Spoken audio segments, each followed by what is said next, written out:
শুভ সকাল। আজ 18ই পৌষ 1431, ইংরাজির 3রা জানুয়ারি 2025। বাংলা লেখ্য ভাষার বিকাশে যিনি বিশেষ অবদান রেখেছিলেন তিনি মদনমোহন তর্কালঙ্কার। আজ তাঁর জন্মদিন। 3রা জানুয়ারি 1817 নদিয়া জেলার নাকাশিপাড়ার বিল্লগ্রামে তাঁর জন্ম হয়। পিতা রামধন চট্টোপাধ্যায়। হিন্দু বিধবা বিবাহ প্রথার অন্যতম উদ্যোক্তা ছিলেন তিনি। তাঁর রচিত শিশু শিক্ষা গ্রন্থটি বিদ্যাসাগর মহাশয়ের বর্ণপরিচয়ের আগে প্রকাশিত হয়েছিল। তাঁর রচিত উল্লেখযোগ্য গ্রন্থগুলি হল রসতরঙ্গিনী, বাসবদত্ত, শিক্ষু প্রথম, দ্বিতীয় ও তৃতীয় খণ্ড। মহর্ষি দেবেন্দ্রনাথ ঠাকুরের প্রপৌত্র ও ঋতেন্দ্রনাথ ঠাকুরের পুত্র ছিলেন শুভ ঠাকুর। তাঁর পুরো নাম ছিল শুভগেন্দ্রনাথ ঠাকুর। 3রা জানুয়ারি 1912 কলকাতার জোড়াসাঁকোর ঠাকুর পরিবারে তাঁর জন্ম হয়। পূর্ব আর পশ্চিম স্টাইল মিলিয়ে ছবি আঁকায় তিনি দক্ষতার পরিচয় দিয়েছিলেন। আনন্দ ও সাহিত্য একাডেমি পুরস্কারে পুরস্কৃত বিখ্যাত উপন্যাস কোনির লেখক মতি নন্দীর আজ মৃত্যুদিন।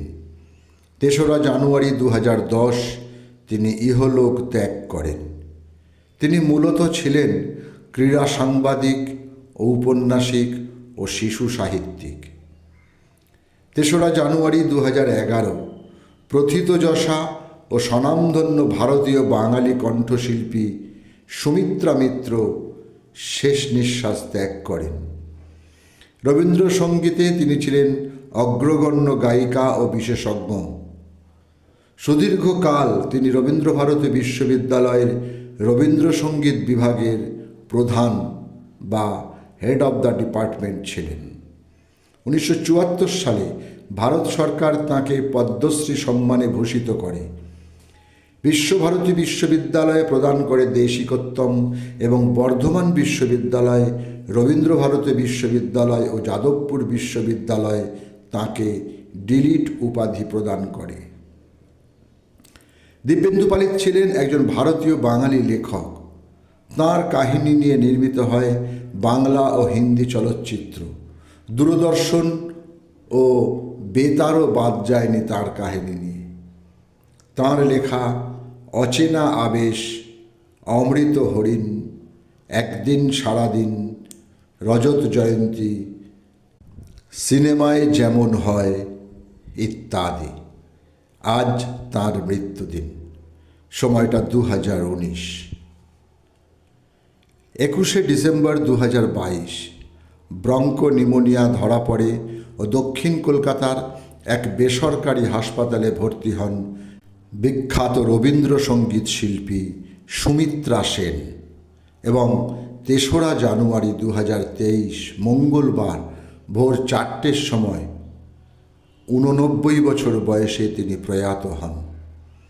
তাঁর 2 কন্যা ও সঙ্গীত জগতের অন্যতম শিল্পী ইন্দ্রাণী সেন ও শ্রাবণী সেন।